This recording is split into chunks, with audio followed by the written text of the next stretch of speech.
तो last episode के and पे हमने देखा था कि हमारा नाफिस जो होता है अपना पहला टेस्ट दे रहा होता है, जहाँ पर वो स्टीली एल्फ बना रहा होता है। तो वो बड़ी आसानी के साथ वहाँ पर उसको शेप दे रहा होता है, साथ ही वहाँ पर उसके अंदर फार्मूला सेल डालता है और कहता है अब मैंने यहाँ पर सेल का फार्मूला भी इसके अंदर डाल दिया और साथ ही इसके स्प्रिंटर को भी जोड़ दिया। अब जहाँ पर इसके अंदर इसकी टांगों को इसके साथ बाइंड करने की बारी और साथ ही वहाँ पर वो डो को पकड़ता है, उसको लंबा खींचता है, उसके साथ धागा बनाता है और साथ ही वहाँ पर उसको उसकी टांगों को उसके साथ बाइंड कर देता है। टांगों को बाइंड करने के बाद उसका सर उसके साथ जोड़ता है और कहता है कि अब इसे एक्टिवेट करने की बारी है। जब उसे एक्टिवेट करता है तो उसी के साथ ही वो स्टीली एल्फ जो होता है वहां पर चलना शुरू कर देता है। तो नॉविस कहता है कि मैंने कर दिया, चलो अब यहाँ पर इसके वेब को शूट करके देखते हैं। तो जैसे ही वहां पर उसके वेब को शूट करता है तो उसके अंदर से पानी निकल आता है और वो सीधा जाकर मास्टर ज़ैंग के मुंह पर लगता है। तो नॉविस चिल्लाकर कहता है कि मैं तो यहाँ पर इसकी नोजल को एडजस्ट करना भूल ही गया, मैं जो नहीं कर पाया, प्लीज मुझे माफ करिएगा, मैं एक और बार ट्राई करके देखता हूँ, मुझसे गलत हो गया। जबकि मास्टर ज़ैंग उसे कहता है कि नहीं, ये तो बड़ी अमेजिंग बात है। नॉविस कहता है कि इस बात का क्या मतलब है। तो वो कहता है कि मुझे लगता है कि बबून ने अपने लिए एक बहुत ही अच्छा सक्सेसर ढूंढा है जो कि उसके लिए बहुत ही अच्छा काम कर रहा है। तो यहीं पर से नेक्स्ट सीन जो होता है फिर से माय ल्यू फेंग का दिखाया जाता है कि माय ल्यू फेंग जो होता है वो ड्रैगन से कहता है कि मुझे एक ऐसा एल्फ चाहिए जिसे मैं खुद से डिजाइन करवाना चाहता हूँ, उसके अंदर कुछ स्पेशल फीचर्स होने चाहिए।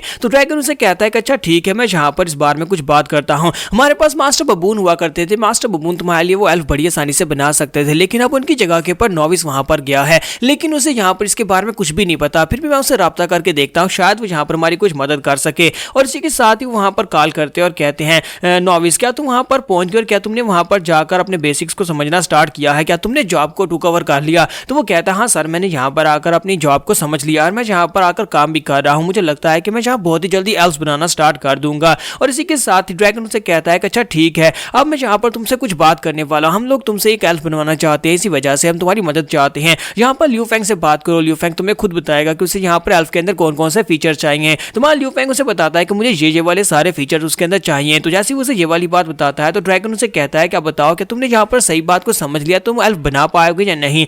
तो नॉविस से कहता है कि जिस तरह से यंग मास्टर ल्यू ने यहाँ पर मुझे बताया, मुझे लगता है कि मैं ये बना सकता हूँ, ये तो बहुत ही आसान काम है, इस तरह के एल्फ को बनाना तो मेरे लिए बहुत ही आसान है, अगर मेरे पास सही मटेरियल्स हो तो मैं बहुत ही जल्दी इसको बना दूंगा। तो ड्रैगन उसे कहता है कि मुझे लगता है कि हमें यहाँ पर 3 दिन में ये चाहिए होगा, क्या तुम 3 दिन के अंदर ये काम कर पाओगे। जबकि नॉविस उसे कहता है कि परेशान होने की जरूरत नहीं है, 3 दिन तो क्या, मैं यहाँ पर आपको आज ही बना दूंगा, अगर मेरे पास मटेरियल्स हो तो आज मैं यहाँ पर एल्फ को बना दूंगा और कल सुबह तक डिलीवरी आप तक पहुंच जाएगी। तो ड्रैगन उसे कहता है चलो फिर ठीक है, तुम्हारा बहुत बहुत शुक्रिया। और इसी के साथ अगले दिन सुबह का सीन दिखाते हैं कि उनके पास वो एल्फ पहुंच जाता है। तो वो एक स्पेशल एल्फ होता है जो कि सिग्नल देने के लिए होता है। ड्रैगन जो होता है उस एल्फ को देखने के बाद कहता है ये तो बहुत ही सिंपल सा एल्फ है, लड़के क्या तुम्हें वाकई में लगता है कि एक वेसल को पकड़ने के लिए यही वाला एल्फ इस्तेमाल होने वाला है। तुम्हारा ल्यू फेंग उसे कहता है कि हाँ यही वाला यूज होगा। तो ड्रैगन कहते तो फिर जल्दी से इसके साथ बॉन्डिंग कर लो, अगर तुम इसके साथ बॉन्डिंग करोगे तभी तुम यहाँ पर इससे कुछ काम करवा पाओगे। तुम्हारा ल्यू फेंग उसे कहता है ये मेरे लिए नहीं बल्कि तुम्हारे लिए है। ड्रैगन उसे कहता है क्या ये मेरे लिए है। तुम्हारा ल्यू फेंग उसे कहता है कि हाँ ये तुम्हारे लिए है, तो जल्दी से मेरे साथ आ जाओ, हम लोग किसी ऐसी जगह के ऊपर चलते हैं जहाँ पर आसपास कोई भी ना, और वहां पर जाकर तुम इस एल्फ के साथ अपनी बॉन्डिंग बनाना और उसके बाद मैं तुम्हें सारे का सारा प्लान समझा दूंगा।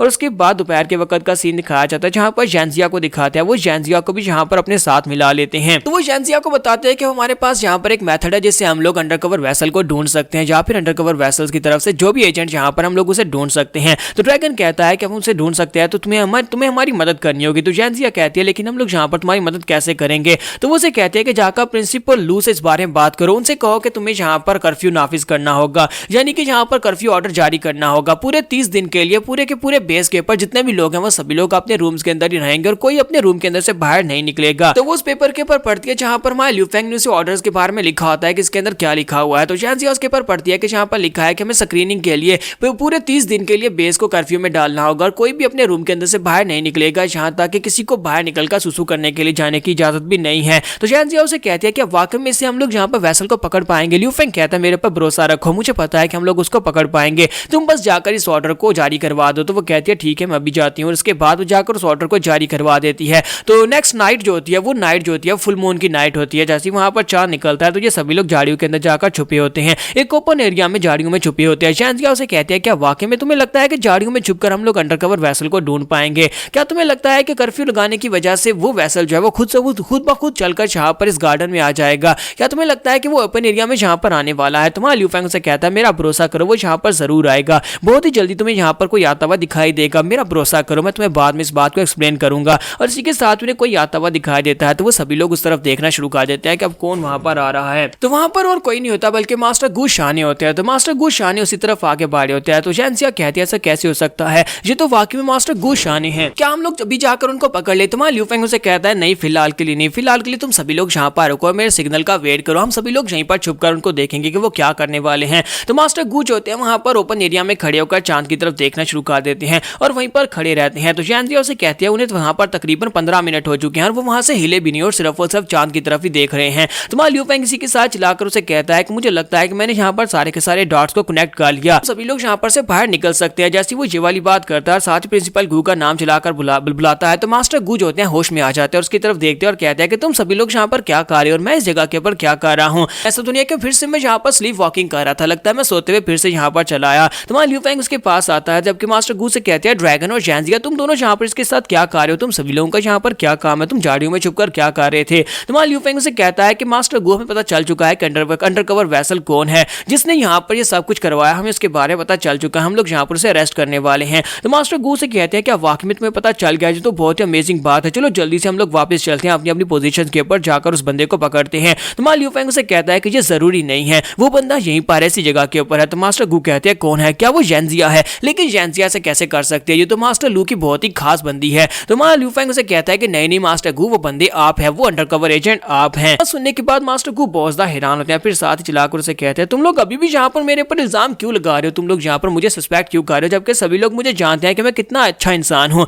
मैं यहाँ पर कोई अंडरकवर एजेंट नहीं हूँ। तो मास्टर लिू फेंग उसे कहता है मैं ये बात अच्छी तरह से जानता हूँ कि आप एक अच्छे इंसान हैं, लेकिन आपने जो कुछ भी किया वो सब कुछ आपने सब कॉन्शियसली किया, यानी कि आप वहां पर जानते नहीं थे कि आप सब कुछ कर रहे थे। तो मास्टर गू कहते हैं अब इस बात का क्या मतलब है। लिू फेंग उनको बताता है कि वेसल्स के डेमी गॉड ने एक हथियार बनाया है, एक वेपन बनाया है, एक ऐसा वेपन जिसे हम लोग डेविल कहते हैं, वो डिफरेंट कलर्स के हो सकते हैं और वो डेविल इस वक्त आपकी बॉडी के अंदर है जो कि आपसे ये सारे काम करवा रहा है, आपको पता भी नहीं होगा, वो आपके बिहेवियर्स को कंट्रोल करता है, इसी तरह से वो आपसे ये सारे काम करवाता है। वो अपने डेविल्स को इंसानों की बॉडी के साथ कनेक्ट कर देते हैं, जब वो उनकी बॉडी के अंदर छुप जाता है तो इंसान को उसके बारे में पता भी नहीं चलता कि उसकी बॉडी के अंदर एक डेविल रह रहा है जो कि वेसल्स ने बनाया है। इसी वजह से तुम्हारी इन्वेस्टिगेशन यहीं पर आकर दोबारा से ग्राउंड जीरो के ऊपर आकर रुक जाती थी, क्योंकि पहले हमें मास्टर कॉन्ग के ऊपर शक था, उससे पहले मास्टर जैंग के ऊपर शक था और उसके बाद अब मास्टर गुआब के ऊपर शक है। हालांकि आप दोनों के खिलाफ सबूत भी हैं, लेकिन इसके बावजूद हम लोग किसी नतीजे पर नहीं पहुंच पा रहे। मास्टर गू से कहते हैं तुम्हारे कहने का मतलब यह है कि मुझे यहाँ पर मैनिपुलेट किया गया है, कोई मुझे यहाँ पर यूज कर रहा है। तुम्हारा लिू फेंग उसे कहता है कि मैं यहाँ पर आपको सारी की सारी बात एक्सप्लेन करूंगा। मुझे ये तो नहीं पता कि यहाँ पर सबसे पहले वो सीक्रेट वेपन जो था, यानी कि वो डेविल जो था, वो सबसे पहले किसकी बॉडी के साथ कनेक्ट हुआ, किसकी बॉडी के साथ अटैच हुआ था,